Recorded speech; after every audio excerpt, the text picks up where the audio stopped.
Hello everyone, welcome to mind boosting classes.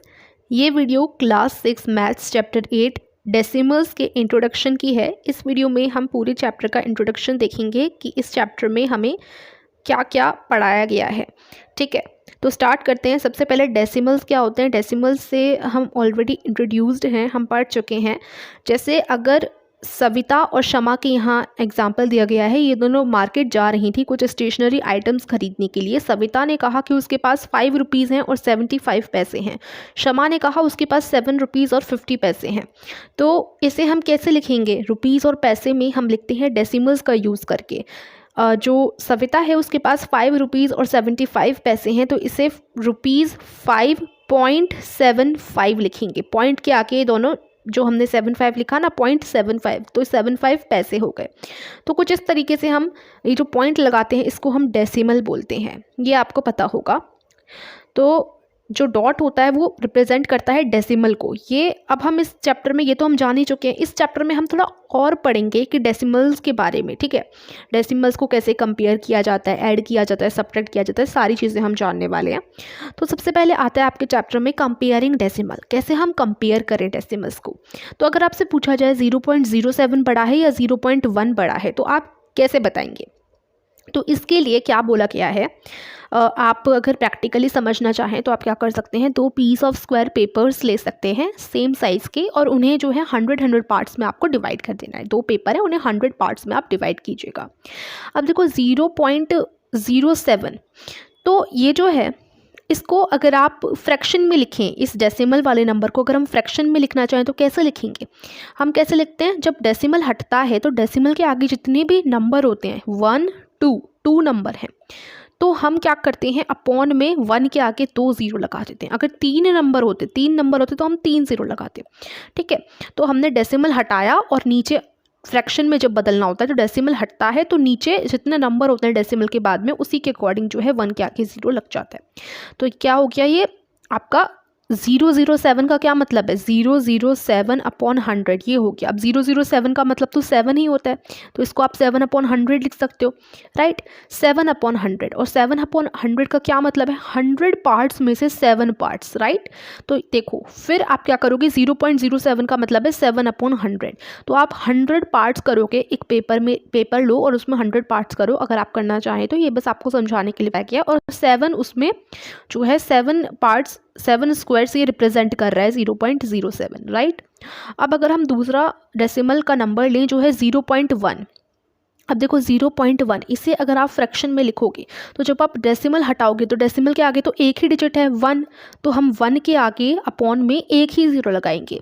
तो ये क्या बन गया, ये बन गया 1/10। ठीक है, यानी आपके 1/10 को आप कैसे लिख सकते हो, देखो 1/10 को अब, क्योंकि यहाँ पर 100 पार्ट्स थे तो इधर भी हम 100 पार्ट्स ही करते हैं। 1/10 को आप कैसे लिख सकते हो, इसमें अगर आप ऊपर और नीचे दोनों तरफ 10 मल्टीप्लाई करोगे तो इसका इक्विवेलेंट फ्रैक्शन बन जाएगा 10/100। ठीक है, यानी आप 1/10 को 10/100 भी लिख सकते हो, क्योंकि क्या होता है, देखो अब 10/100 में आप क्या करोगे, ऐसे 0 से 0 कैंसिल करोगे तो ये आपका 1/10 ही बन जाएगा, राइट।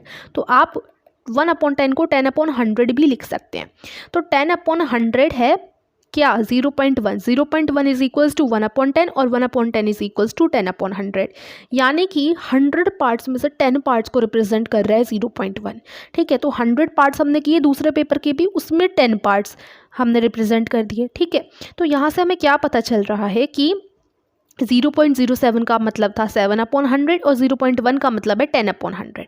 तो कौन सा बड़ा है, 10/100 बड़ा है। यहाँ पर 10 पार्ट्स रिप्रेजेंट कर रहा है, यहाँ केवल 100 में से 7 पार्ट्स रिप्रेजेंट कर रहा है।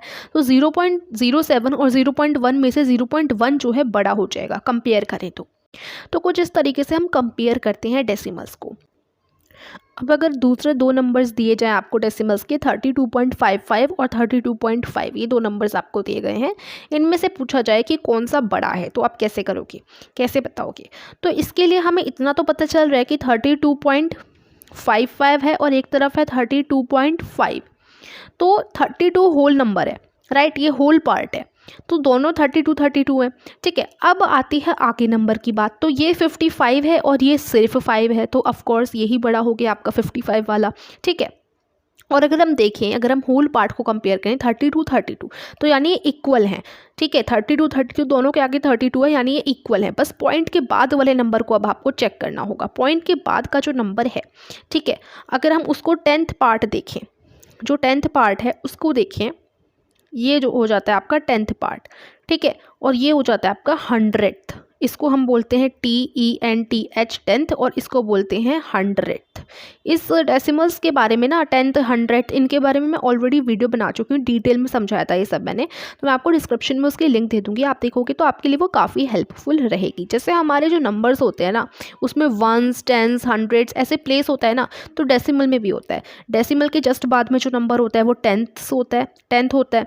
उसके जस्ट बाद में ये वाला जो सेकंड नंबर होता है डेसिमल के बाद में, उसे हम 100th कहते हैं। उसके आगे वाला 1000th होता है, ठीक है। तो ये चीज़ ध्यान रखिएगा। देखो 32.55 है ना, तो 32 तो होल नंबर है ही। अब हम 5, ये वाला जो 5 है उसको कैसे लिख सकते हैं, 5/10 लिख सकते हैं। 32.55 ये जो है ना, इसमें जो 5 है ये होता है 100th, ये मैंने अभी आपको बताया 100th, ठीक है। ये वाला जो सेकंड नंबर, ये जो नंबर है, और डेसिमल के जस्ट बाद में जो पहला नंबर होता है ये होता है आपका 10th, ठीक है, ये होता है 10th। तो आप पॉइंट के बाद ये जो पहला वाला 5 है इसको आप 5/10 लिख सकते हो, क्योंकि वो 10th है, ठीक है। और ये जो ये है, ये वाला 5 ये 100th है, तो आपको डिनोमिनेटर में 5/100 ऐसे लिख सकते हो इसको, ठीक है।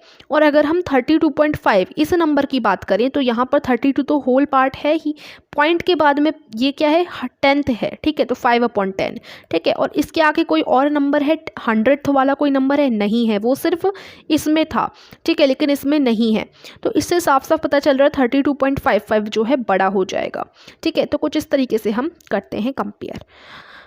उसके बाद लेंथ के बारे में पढ़ते हैं।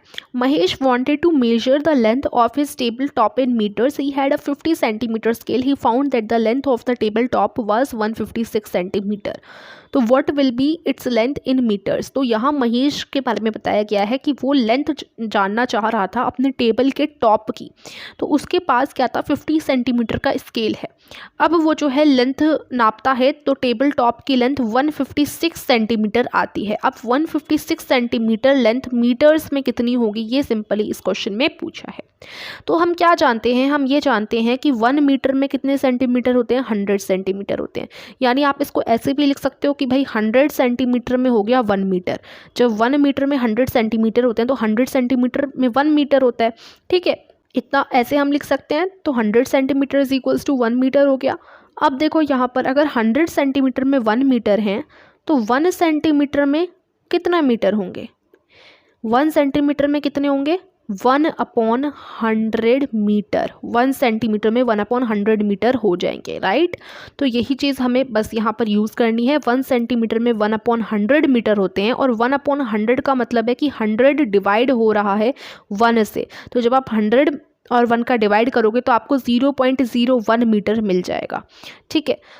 तो 1 centimetre is equal to 1/100 metre हमें जो है निकालना है।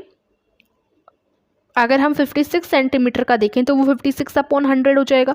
जब 1 सेंटीमीटर 1/100 मीटर है, तो 56 सेंटीमीटर 56/100 मीटर हो जाएगा, ठीक है। तो इसी तरीके से टेबल टॉप की लेंथ है 156 सेंटीमीटर, राइट। तो वो क्या हो जाएगा आपका, ये हो जाएगा, अगर हम इसको डिवाइड कर दें 156 को, 100 + 56 156 होता है, राइट, ठीक है। और 56 सेंटीमीटर को हमने मीटर में लिख दिया 56/100 मीटर, और ये जो 100 सेंटीमीटर है उसका मतलब पूरा 1 मीटर हो जाता है, ठीक है। 100 centimetre is equals to 1 metre. तो अब ये 1 मीटर हो गया, और ये जो बाकी 56 सेंटीमीटर बचे उससे हमने मीटर में लिख दिया 56/100 मीटर। तो अब आप इसको प्लस करो, 1 मीटर प्लस 56/100 मीटर, इसका आंसर आ जाएगा 1.56 मीटर, ठीक है। या आप क्या कर सकते हैं, आप डायरेक्ट ऐसे भी कर सकते हैं कि देखो 1 सेंटीमीटर में कितने होते हैं, 1/100 मीटर होते हैं, ठीक है। तो सिंपली आप निकाल लो 156 सेंटीमीटर में कितने मीटर होंगे, 156/100 मीटर, राइट। और 156/100 में आप क्या करोगे, जब इसको डिवाइड करोगे इन दोनों को, तो आपका आंसर क्या आ जाएगा, डिवाइड करके 1.56 मीटर ही आपका आंसर आ जाना है, ठीक है। उसके बाद आ जाते हैं वेट पर। तो वेट के बारे में बात करें तो यहाँ पर आपको बताया गया है नंदू ने 500 ग्राम पोटैटोज़ खरीदे, 250 ग्राम कैप्सिकम, 700 ग्राम ऑनियंस, 500 ग्राम टमाटोज़, 100 ग्राम जिंजर और 300 ग्राम रेडिश। तो अब टोटल वेट क्या है वेजिटेबल्स का जो भी उसने खरीदे, तो हम जो है सभी को ऐड कर देंगे। 500 ग्राम, 250 ग्राम, ये जो जितने भी ग्राम दे रखे हैं ना आपको, वो आपको ऐड कर देने हैं। 500 ग्राम, 250 ग्राम, 700, 500, 100 और 300, इनको जब आप ऐड करोगे, ऐड करना आपको आता ही है, तो 2350 ग्राम आपका आंसर आ जाएगा। ठीक है, तो ये ऐड करना हो जाएगा, तो आपका आंसर आ रहा है 2350 ग्राम। अगर इस ग्राम को आपको किलोग्राम में लिखना हो, किलोग्राम में कितना होगा, अगर आपसे ये पूछा गया हो तो आप कैसे करोगे? देखो, हम जानते हैं कि 1000 ग्राम जो है वो 1 kg के बराबर होता है, राइट। जब 1000 ग्राम 1 kg के बराबर होता है तो 1 ग्राम कितने kg के बराबर होगा? 1/1000 kg के बराबर होगा। ठीक है, इतना समझ आ गया। अब देखो, हम जानते हैं 1 gram is equals to 1/1000 kg, तो 2350 ग्राम जो हमारा आंसर आया वो कितने kg के बराबर होगा? 2350/1000। ठीक है, अब देखो 0 से 0 कट जाएगी, तो ये क्या बन गया? 235/100। अब यहाँ 2 0 है ना, तो 2 0 के बाद में ऐसे पॉइंट लग जाएगा, तो आपका आंसर आ गया 2.35 किलोग्राम। ठीक है, 2.35 किलोग्राम, राइट। तो कुछ इस तरीके से आपका आंसर आ जाएगा। अब हम सीखते हैं कि हम ऐड कैसे करें डेसिमल के नंबर्स को। तो जैसे अगर आपके पास आपको दिया गया है 0.35, ठीक है, ये पॉइंट है 0.35 और 0.42, तो आप कैसे इसको प्लस करोगे, ऐड करोगे? तो देखो 0.35 और 0.42 हमने ऐसे लिख दिया, 0.35 0.42। ध्यान रखिए, जैसे आप नॉर्मल सब्ट्रैक्शन करते हो, उससे सब्ट्रैक्शन और एडिशन, जैसे आप नॉर्मल एडिशन करते हो वैसे ही आप ऐड करोगे। टेंथ्स जो होता है डेसिमल में, ठीक है, उन दोनों को एक साथ रखोगे। हंड्रेड्स भी दोनों नंबर्स के, डेसिमल नंबर्स के एक साथ होने चाहिए। ठीक है, और फिर सिंपली से आप ऐड कर दो। 5 + 2 7, 3 + 4 7, और ये तो 0 ही है, तो ठीक है, तो आपका आंसर आ गया 0.77। ठीक है, सेम इसी तरीके से यहाँ एक और एग्जांपल दिया गया है, 0.68 में ऐड करना है 0.54, तो ध्यान रखो 0.68 लिखा, ठीक है, और 0.54 लिखा, तो आपके टेंथ्स के नीचे टेंथ्स, 100th के नीचे 100th होगा, और सिंपली आप ऐड कर दोगे, पॉइंट के नीचे पॉइंट है, ठीक है, और आप ऐड करके निकाल लोगे आंसर। तो ये तो एडिशन हो गया। सिमिलरली सब्ट्रैक्शन होता है। अब हम आ जाते हैं सब्ट्रैक्शन पे कि आप कैसे सब्ट्रैक्ट करोगे। तो इसके लिए देखो, आपका जैसे कि 2.58 है और आपका 1.32 है। 2.58 में से 1.32 माइनस करना है, ठीक है। तो 2.58 सबसे टॉप पे हमने लिखा, बड़ी वाली नंबर, उससे नीचे हमने 1.32 लिख दिया, ठीक है।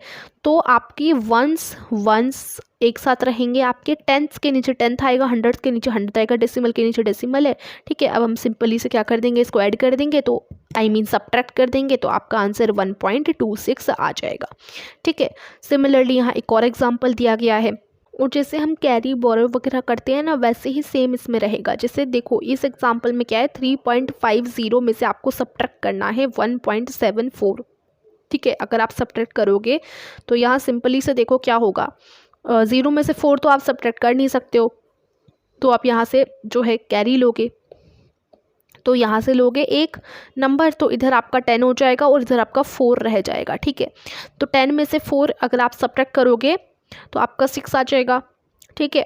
और इधर आपका 4 है, 4 में से 7 नहीं जा सकता, तो अब आप 3 से एक कैरी लोगे, तो यहाँ 14 बन जाएगा और यहाँ 2 रह जाएगा। 14 में से 7 निकले तो 7 आ गया। अब पॉइंट, दोनों पॉइंट हैं, ठीक है, तो इधर भी आप पॉइंट रख दोगे। अब 2 में से 1 माइनस करो तो आपका 1 आ जाता है, तो आंसर क्या हो गया, 1.76, ठीक है। तो नॉर्मली ऐसे ही हमारे सब्ट्रैक्शन हो जाते हैं। तो हमने एडिशन देख लिया, सब्ट्रैक्शन देख लिया, कंपैरिजन देख लिया, ठीक है, बहुत कुछ हमने देख लिया पूरे चैप्टर में। बस यही है आपका, यही आपके इंट्रोडक्शन की वीडियो थी इस चैप्टर की। बड़ा आपका शॉर्ट चैप्टर है, बड़ा इजी भी है। आई होप आपको अच्छे से समझ आया होगा जो सब मैंने आपको बताया। अब बाकी के वीडियोस में जब हम एक्सरसाइजेस करेंगे, एक्सरसाइज के क्वेश्चंस करेंगे, तो आपको और क्लियर हो जाएगा। अगर आपको कोई भी डाउट रह गया हो ना, तो अभी हम आगे एक्सरसाइज करेंगे, समझ के उसमें आपको और क्लियर होता जाएगा। तो यही इंट्रोडक्शन था, मैंने सब आपको बता दिया है, ऊपर से बेसिकली पूरा बता दिया है कि क्या क्या हम इस चैप्टर में पढ़ने वाले हैं। Thank you so much for watching.